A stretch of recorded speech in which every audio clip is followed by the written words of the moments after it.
आकाशवाणी रांची से प्रस्तुत है प्रादेशिक समाचार।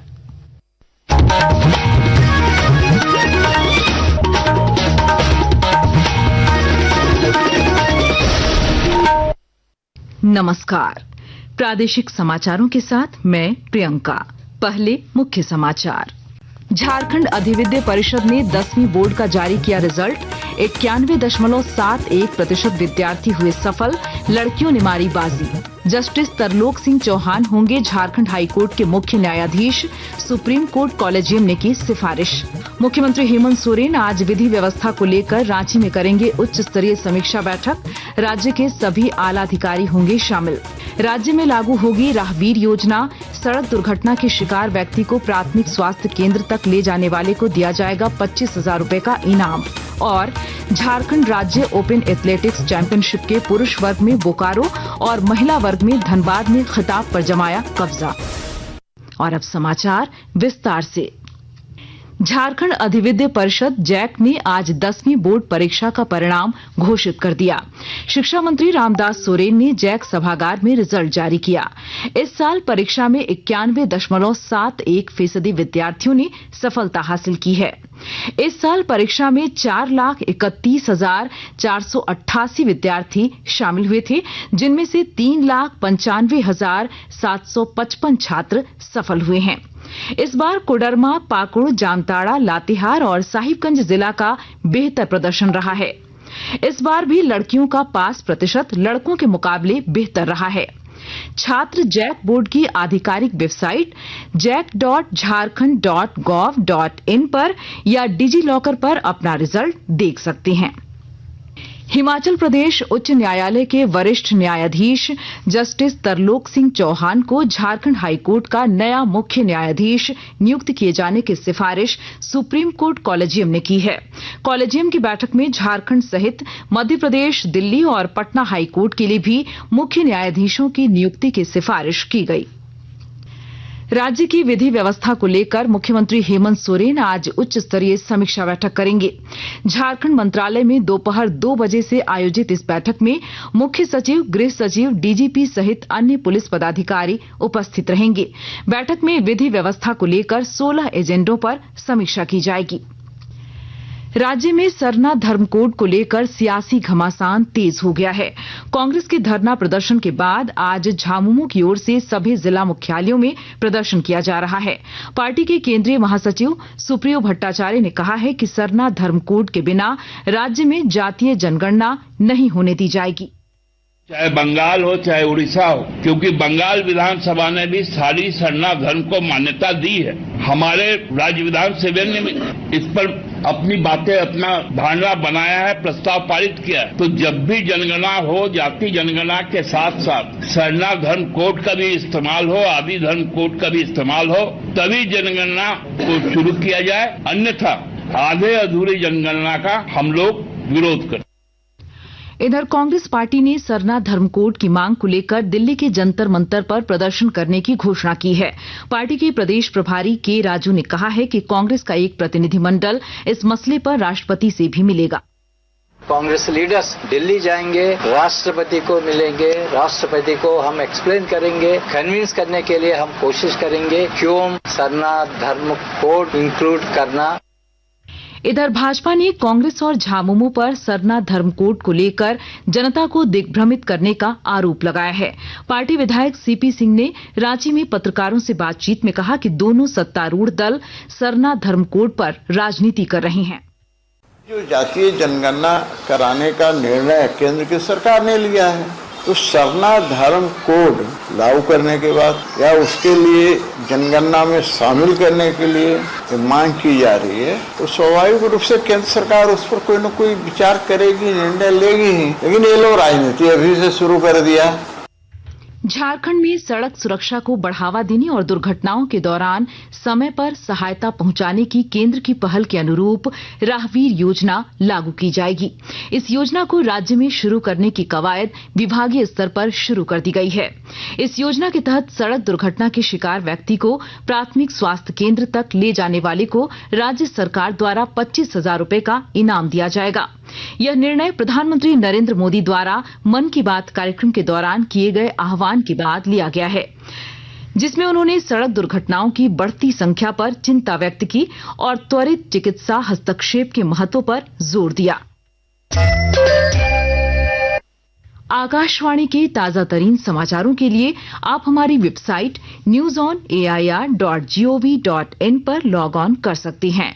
ताजा समाचार X handle @AIR news alerts और Facebook page All India Radio news पर भी उपलब्ध है। आप प्रादेशिक समाचार एकांश के X handle @AIR news _Ranchi और Facebook page Akashvani news Ranchi, Instagram page तथा YouTube channel AIR news Ranchi पर भी हमारे बुलेटिन सुन सकते हैं। प्रादेशिक समाचार आप आकाशवाणी रांची से सुन रहे हैं। देश में बढ़ते कोरोना के मामले को देखते हुए राज्य में विशेष सतर्कता बरती जा रही है। रांची के सबसे बड़े सरकारी अस्पताल रिम्स में एहतियाती उपाय तेज कर दिए गए हैं। रिम्स के निदेशक डॉक्टर राजकुमार ने कहा है कि कोरोना का नया वेरिएंट ज्यादा खतरनाक नहीं है, लेकिन किसी भी आपात स्थिति से निपटने के लिए रिम्स को पूरी तरह से तैयार रखा गया है। उन्होंने कहा है कि किसी को घबराने की जरूरत नहीं है, लेकिन सतर्कता जरूरी है। सारी की सारी सावधानियां हैंड सैनिटाइजर के लिए अभी मैं इतना पैनिक नहीं करूंगा सबको कि आप अभी से इस्तेमाल करने लगी, लेकिन हाँ, अगर घर में किसी को खांसी बुखार हो रहा है तो उससे थोड़ा दूरी रखना उचित है। घर में अगर किसी को सिस्टमिक बीमारियां हैं तो ऐसे मरीजों को अगर जरा से भी खांसी आती है या फेफड़े की बीमारी होती है, अगर 2-3 दिन तक रहती है, फीवर भी आता है, बढ़ता जा रहा है, तो ऐसे मरीजों की जांच तुरंत करवाएं। ऑपरेशन सिंदूर की सफलता का जश्न मनाते हुए पूरा राष्ट्र भारतीय सैनिकों की वीरता को नमन कर रहा है। आकाशवाणी का समाचार प्रभाग सशस्त्र बलों को श्रद्धांजलि स्वरूप एक विशेष श्रृंखला प्रस्तुत कर रहा है। इसी कड़ी में आज हम मेजर शैतान सिंह को याद कर रहे हैं, जिन्होंने 1962 के भारत चीन युद्ध के दौरान सर्वोच्च बलिदान दिया था। इसके लिए सरकार ने उन्हें परमवीर चक्र से सम्मानित किया। एक रिपोर्ट।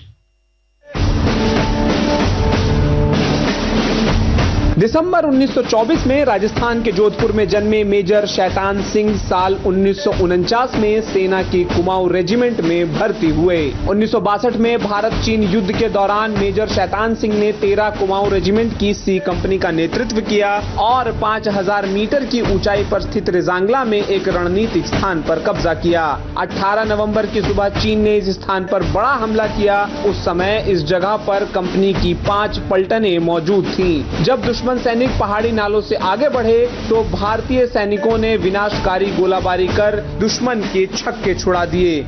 मेजर शैतान सिंह ने जीवन के लिए खतरा महसूस करते हुए अपने सैनिकों को उन्हें छोड़कर जाने का आदेश दिया। सैनिकों ने मेजर शैतान सिंह को एक पहाड़ी की ढलान पर एक चट्टान के पीछे रखा, जहां उन्होंने अपनी अंतिम सांस ली। सकलैन अख्तर, आकाशवाणी समाचार, दिल्ली।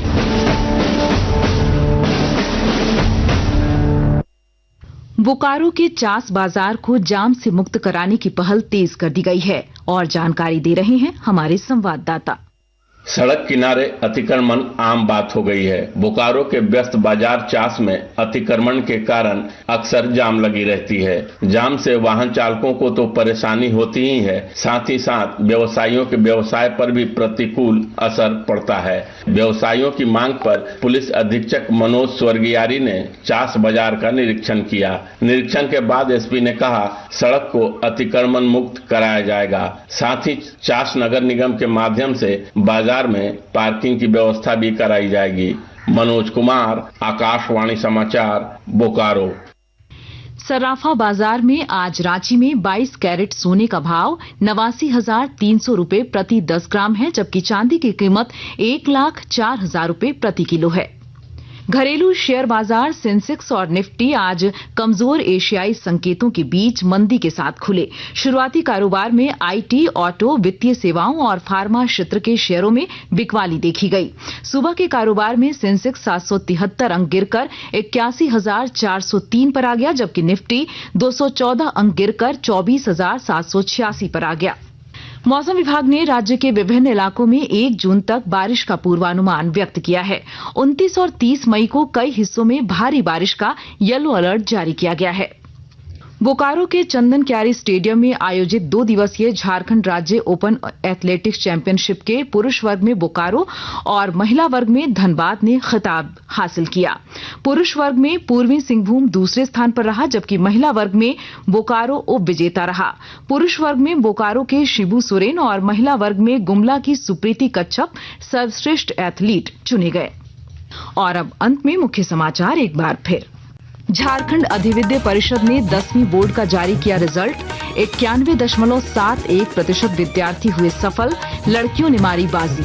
जस्टिस तरलोक सिंह चौहान होंगे झारखंड हाईकोर्ट के मुख्य न्यायाधीश, सुप्रीम कोर्ट कॉलेजियम ने की सिफारिश। मुख्यमंत्री हेमंत सोरेन आज विधि व्यवस्था को लेकर रांची में करेंगे उच्च स्तरीय समीक्षा बैठक। राज्य के सभी आला अधिकारी होंगे शामिल। राज्य में लागू होगी राहगीर योजना। सड़क दुर्घटना के शिकार व्यक्ति को प्राथमिक स्वास्थ्य केंद्र तक ले जाने वाले को दिया जाएगा 25,000 रुपए का इनाम। और झारखंड राज्य ओपन एथलेटिक्स चैंपियनशिप के पुरुष वर्ग में बोकारो और महिला वर्ग में धनबाद ने खिताब पर जमाया कब्जा। इसके साथ ही आकाशवाणी रांची से प्रादेशिक समाचार का ये बुलेटिन समाप्त हुआ। अगला प्रादेशिक समाचार बुलेटिन दोपहर 2:55 पर प्रसारित किया जाएगा। नमस्कार।